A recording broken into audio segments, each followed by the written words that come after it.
eu acho que o Neymar, a simples presença dele, e eu nem tô falando que ele seja culpado disso, talvez seja, mas eu não tô entrando nisso. A simples presença dele é uma canalizadora de energia que eu acho que faz mal pro time. A presença do Neymar não deixa outros jogadores aflorarem. O Neymar é um craque. O Neymar é muito bom jogador. Ele vai jogar bem de lateral direito, esquerdo, falso 9, de 10, de 11, de 8. Só que o time inteiro fica condicionado a ele quando ele está em campo. E tudo que gira em torno dele. E eu não acho que o Neymar seja um jogador coletivo. Eu acho que o Neymar é um jogador que tem a agenda dele lá. Vai ter dia que ele vai querer jogar pro time, tem dia que ele quer agradar o técnico, tem dia que ele quer que ele tá bravo com algum adversário e fica só fazendo isso, tem dia que tá bravo com o juiz. Ele tem a agenda dele em campo. Ele não é um cara constante em termos coletivos.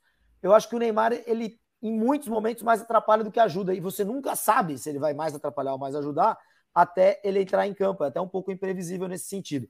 Eu abriria a mão do Neymar para o time se acostumar a jogar sem ele, para potencializar outros jogadores, e quando chegar lá na Copa de 2026, não machucou, tá tudo certo, tá jogando bem, tá bem fisicamente, tá em alto nível, chama, lógico, chama, porque para a Copa do Mundo, nessas disputas de um jogo, de mata só, ter um craque é fundamental. Eu já quero ouvir o PVC na sequência, só antes eu vou registrar aqui no chat que tem nossa audiência aqui, alguém que eu perdi o nome agora há pouco, mas ele falou exatamente o que é a coluna do PVC. Ele falou assim, eu começo, Luiz Henrique abriu mão dele, que é exatamente o título da coluna do PVC, eu perdi o nome, aqui achei, Reginaldo Oliveira falou, eu começo, Luiz Henrique abriu mão do Neymar. Luiz Henrique foi técnico do Neymar no Barcelona, poderia ter trabalhado com ele no PSG e assim não o fez, como o PVC lembra no título da coluna, claro, na repercussão, na suíte, como a gente chama, do que disse o Fernando Diniz na entrevista sobre nenhum técnico abrir mão dele. E aí, PVC? Olha a cara do Luiz Henrique nessa foto. Cara de quem não está muito feliz, né? Não, na verdade, o Neymar... Porque o noticiário da época da ida do Neymar para o Hilal, antes dele ter fechado com o Hilal, o L'Equipe tratava do Luiz Henrique ter conversado com o Neymar e dito para ele que você não está nos planos. Então, é exatamente isso que aconteceu. O Paris Saint-Germain abriu mão, ok, mas o Luiz Henrique, que foi técnico do Neymar em 2015, abriu mão do Neymar no Paris Saint-Germain. Só não é verdade, eu entendi perfeitamente o posicionamento do Fernando Diniz. Só estou dizendo assim, ele se esqueceu de que o Luiz Henrique abriu mão. Então, não é verdade que nenhum técnico abriria a mão do Neymar. O Luiz Henrique abriu mão do Neymar. Bom, eu acho que o Neymar não é imprescindível para a seleção brasileira. Não é imprescindível. Eu já disse do ponto de vista teórico, nos últimos 2 meses, até foi curioso, porque assim, no dia que saiu a convocação, eu disse que eu não convocaria o Neymar, porque o Neymar desistiu do futebol em alto nível, todo mundo falou o contrário. Todo mundo falou diferente, né, naquele momento. Hoje está todo mundo dizendo o Neymar não precisa estar na seleção porque a seleção tem que abrir mão do Neymar. Não é que tem que abrir mão do Neymar. Eu acho que o Neymar não é imprescindível para a seleção. E um ponto que me causa uma... À medida em que a gente se convenceu nos últimos 15 anos ou nos últimos 13 anos que a seleção brasileira só tem um jogador de alto nível, que é o Neymar, você inibe outras lideranças. Agora, então volto para cá. Não é imprescindível. Ele pode jogar? Claro que pode. O Neymar é talentosíssimo. Ele não pode jogar com o nível de nervosismo que jogou contra a Venezuela. Já disse, por outro lado, que do ponto de vista teórico, é sempre melhor você fazer a transição de uma geração para outra sem ruptura. Então, foi muito melhor passar de Pelé para Rivelino e de Rivelino para Zico, de Romário para Ronaldo e de Ronaldo para Adriano, embora tenha mais ou menos sido a mesma coisa, né? Do que a ruptura de Ronaldinho, Kaká e Adriano para Neymar. Porque se criou um vazio. Então ficou tudo no Neymar. E hoje não precisa ficar tudo no Neymar, nem tudo no Vinícius. Não temos jogadores de alto nível. Todas as grandes seleções hoje são coletivas, tirando todas, incluindo a França, que tem o único extra-classe da nova geração. Estou colocando o Neymar na geração Messi e Cristiano Ronaldo. O extra-classe da nova geração é o Mbappé. Outro extra-classe da nova geração é o Haaland. O Haaland fez 6 dos 11 gols da Noruega. E a Noruega não vai para a Eurocopa. Ou dificilmente vai. Porque o jogo é cada vez mais coletivo. E a gente continua fazendo um jogo individual, que é o Neymar, é a seleção do Neymar, composta pelo Neymar e outros 10. Para ser assim, o Neymar não é imprescindível. Agora, se o talento dele jogar a favor do time, ele é muito talentoso. Você que está aqui no chat pode votar na nossa enquete sobre se o Neymar é imprescindível para a seleção brasileira. Para 2/3 aqui, a grande maioria, não, 75%, sim, 25%, está mais ou menos nessa proporção. A nossa audiência concordando com as opiniões do Júlio Gomes e do PVC. Eu vou ser um pouco do contra aqui para jogar uma pimenta no debate. A respeito desse tema dele não ser um cara tão coletivo. Ultimamente ele não tem sido a versão mais pifadora, como se diz no futebol. O cara que dá mais passes, estou pegando os números aqui dele pelos últimos anos do PSG. Temporada 2022-2023. Foram 29 jogos, pouco, né? Porque tem se lesionado recorrentemente. 16 assistências e 18 gols. Ele tem achado companheiros com mais frequência, também acho por uma adaptação física do futebol, porque ele já não é mais aquele cara da velocidade, da correria, da ponta. É o cara que arma o jogo para os companheiros. Ele não tem sido mais esse cara que dá assistências, que também joga coletivamente? Eu acho que o Fernando Diniz, ele comete um erro na hora que ele fala assim, peguem os números do Neymar para entender por que o Neymar tem que ser convocado. Os números do Neymar vão sempre jogar a favor do Neymar. O Neymar é um jogador que faz coisas acontecerem. A questão é outra, eu acho, uma questão mais no intangível, que acho que eu e o PVC estamos falando. É como os números dos outros talvez sejam pífios perto do que poderiam ser, né? É como o Neymar não ajuda a melhorar quem está em volta dele. Ele pode até ajudar o time a ganhar, até pode fazendo gol, fazendo assistência e tal, mas ele não ajuda a melhorar, ele não tem esse estilo, ele não tem nem essa preocupação. E eu acho que isso faz parte. Um craque, o grande craque é aquele que faz coisas acontecerem e melhora todo mundo que tá em volta dele. Só para não dizer que a gente só concorda com as coisas, não, eu vou discordar um pouco do PVC na história do Luiz Henrique. Eu acho que a gente sabe pouco dessa história, na verdade, e eu fico lembrando do Guardiola em 2008, quando ele assume, e seria um equívoco tremendo histórico falar que o Guardiola abriu mão do Ronaldinho, do Deco e do Eto'o. O Eto'o acabou ficando por mais um ano. Não, né? Do Eto'o não, mas do Ronaldinho abriu. Não, foi uma ordem de cima para baixo, PVC. Assim, não, a diretoria do Barcelona escolheu que Ronaldinho, Deco e Eto'o não iam continuar. Não foi uma decisão do Guardiola. O Guardiola foi repescado do time de baixo para o time de cima com essa decisão já tomada. E eu acho que o Luiz foi demitido do Barcelona, e aí você contratou o Guardiola, ok. Mas assim, o Guardiola não chegou, o Guardiola acabou ficando com o Eto'o, ele podia ficar com o Ronaldinho. Não podia, PVC. E ele também não podia ficar com o Eto'o, que o Barcelona não conseguiu tirar o Eto'o, não conseguiu o mercado, e acabou ficando. E aí um ano depois tirou, mesmo tendo sido campeão de tudo, e jogando bem. E jogou bem, porque o Eto'o não era o Ronaldinho. Entendiam que eram 3 jogadores que iam atrapalhar o desenvolvimento do Messi. E essa era uma decisão de Estado, digamos assim. E eu acho que a saída do Neymar é uma decisão de Estado. Tem muito mais a ver com ou Neymar ou Mbappé do que com uma escolha do técnico. Mas o Luiz Henrique falou isso para ele. O Luiz Henrique chegou para ele e falou, a equipe trazia matéria do Luiz Henrique dizendo para ele que ele não ia contar. Ele não ia contar do ponto de vista da montagem da equipe também. Era uma decisão de Estado e foi uma decisão que o Luiz Henrique acatou e aceitou e comprou essa decisão.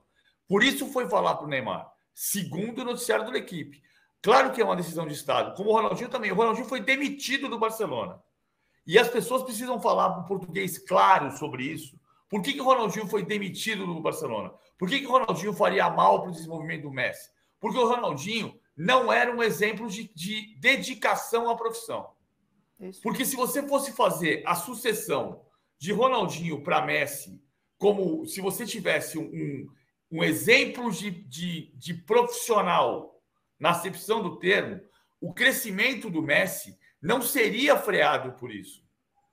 Você faria a transição de uma geração para outra e depois, naturalmente, ele sairia do time.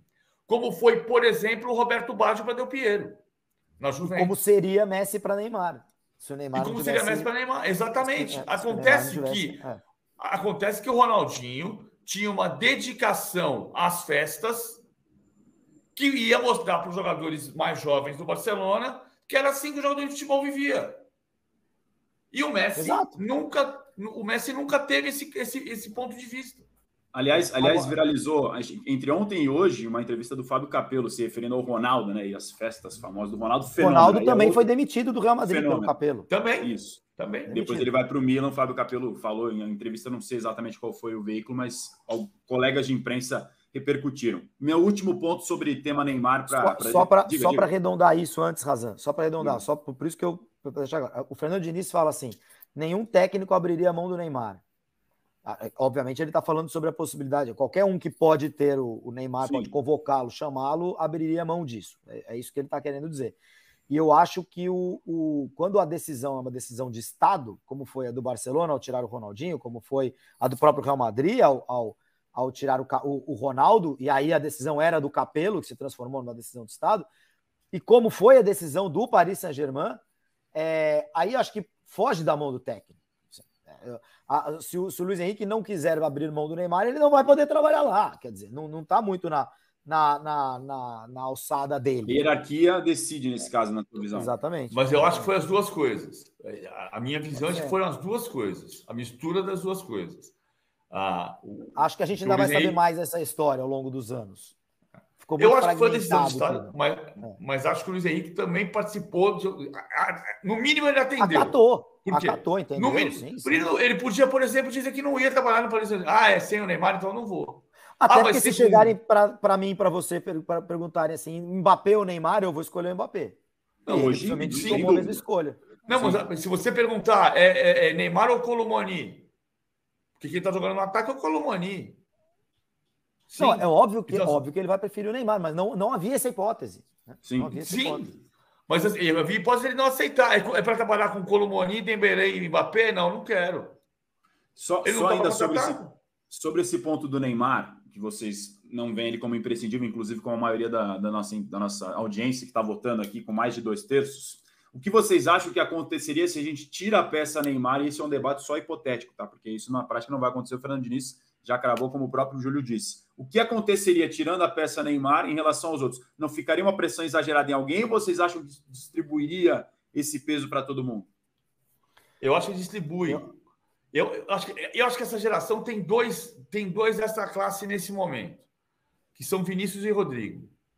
Não está claro que o Vinícius vai ser o maior jogador do mundo ou o maior jogador dessa seleção brasileira. O Rodrigo pode explodir ainda.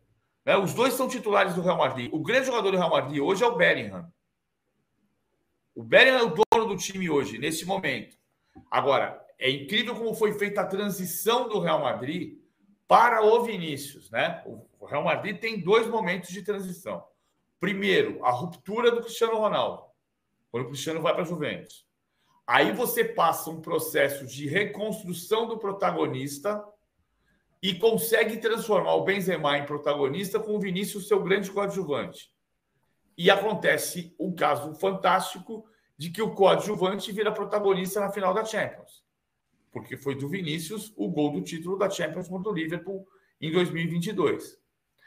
Aí você mantém esse protagonismo no Benzema e o Vinícius ganha mais protagonismo numa temporada que ficou muito marcada pelos episódios de racismo. A chegada do Bellingham e a saída do Benzema monta um trio. Hoje, o Real Madrid joga Bellingham, Rodrigo e Vinícius. O Vinícius andou machucado, jogou Rossello. Mas você tem Bellingham, Rodrigo e Vinícius. É o ataque da seleção brasileira. O ataque da seleção brasileira hoje, que não tem um centroavante, o ataque da seleção brasileira hoje é o ataque do Real Madrid. Júlio, sei que você está com o horário em cima para te liberar também. Qual a tua opinião sobre isso? Não, eu também escrevi sobre isso. Eu chamei o Neymar de falso 9, porque eu acho que a partir da hora que você tira o 9 do time, né, você não vai ter lá nem o Richarlison, nem o Gabriel Jesus, nem ninguém. É isso que eu quero dizer quando eu falo que o Neymar deveria jogar como falso 9. Mas é algo parecido com o que o PVC está falando. Quer dizer, é você deixar o Vinícius e o Rodrigo como atacantes e o Neymar por trás deles, às vezes ao lado deles, às vezes se associando com eles, enfim, fazendo um jogo mais perto da área, onde se ele apanhar, é pênalti. Enquanto no meio de campo... Por causa do falso 9. Estou falando nem por causa do falso 9, estou falando do protagonismo dessa nova geração. Essa geração tem 2 protagonistas ainda, que não estão prontos, mas são 2 protagonistas. Quando você tira o Neymar, eventualmente, você vai jogar o protagonismo numa dupla. Sim. E não em um cara, não nas costas de um. Isso, não, assim, a pergunta do Razan foi uma para você, depois foi diferente para mim. Mas eu concordo que sem o Neymar a coisa ficaria mais distribuída. Acho que ficaria mais distribuída como ficou lá na Copa das Confederações de 2005 e ficaria mais distribuída dependendo de como o treinador da vez lida com isso. A gente como imprensa, nunca gosto quando generalizam a imprensa, mas eu estou fazendo isso nesse exato momento. A gente sempre vai procurar os protagonistas. É um pouco a tendência, né? Muita gente faz isso, né? O Vinícius Júnior, é claro que vão mudar os holofotes. Eu até acho que o Brasil tem mais protagonistas hoje mais extra classes do que o PVC falou. Para mim, o Casemiro é o extra classe da posição dele há bastante tempo. Para mim, o Alisson ou o Ederson são extra classes da posição deles há bastante tempo. O Thiago Silva era um extra classe, o Daniel Alves era um extra classe, o Marcelo era um extra classe, esses caras já não estão mais. Mas o Brasil tem extra classes das suas posições, sim, em vários lugares, né? Eu concordo com o PV quando ele fala que essa transição e essa tendência a chamar o Neymar de único craque dessa geração é um erro enorme de leitura, que prejudicou tudo e todos. Mas eu insisto, acho que a ausência se o Neymar não estivesse na seleção, a seleção conseguiria todos os seus objetivos normalmente até a Copa de 2026 e outros jogadores teriam mais protagonismo, seriam mais potencializados. O debate é bom. Eu acho que ainda vale usar o Neymar na seleção, principalmente pelo ponto de vista que o PVC já colocou em outros programas e pontuou hoje também, dessa transição de gerações. Eu acho que ele é importante como referência dentro de campo. Fora de campo, aí cada um vai discutir o que aí pensa. Que tá, acho que né? Campo ele ajuda. Ele não aparece só dentro de campo. Sim. Quando você sai do jogo em uma coisa da outra. Se você saiu do jogo em Cuiabá e se você não tem nada a ver com a vida particular de ninguém, se ele está de folga, ele vai fazer o que ele quiser. Mas se ele sai do jogo em Cuiabá e vai para a balada, o Vinícius Júnior acha que essa é a rotina. Sai do jogo e vai para a balada. E ali tem um momento de... Não quer dizer que o Pelé não fosse para a balada. E é outro tipo de balada. Ia. Mas é outro tipo de balada. Isso é uma tradição, né? Na seleção, né, PVC? É uma tradição. Assim, em todos os jogos, todas essas dobradinhas, datas FIFAs ou não, amistosos, isso é sempre assim, né? O pós-jogo é da festa dos jogadores, né? Eu acho que isso não foi abordado em entrevista coletiva, foi perguntado ou não foi, né? Foi ontem, mas foi uma pergunta de um repórter uruguaio, e que ele perguntou muito mal, a gente até comentou ontem, porque ele perguntou assim, para o Fernando Diniz também, que não é exatamente a melhor pessoa para quem você pode perguntar um negócio desse, né? Mas ele perguntou, e a festa, hein? Tipo, né? Ficou um negócio, que festa, né? Aí o Rodrigo Paiva, que é o diretor de comunicação da CBF, já imediatamente interveio e disse, que festa, do que você está falando também ali.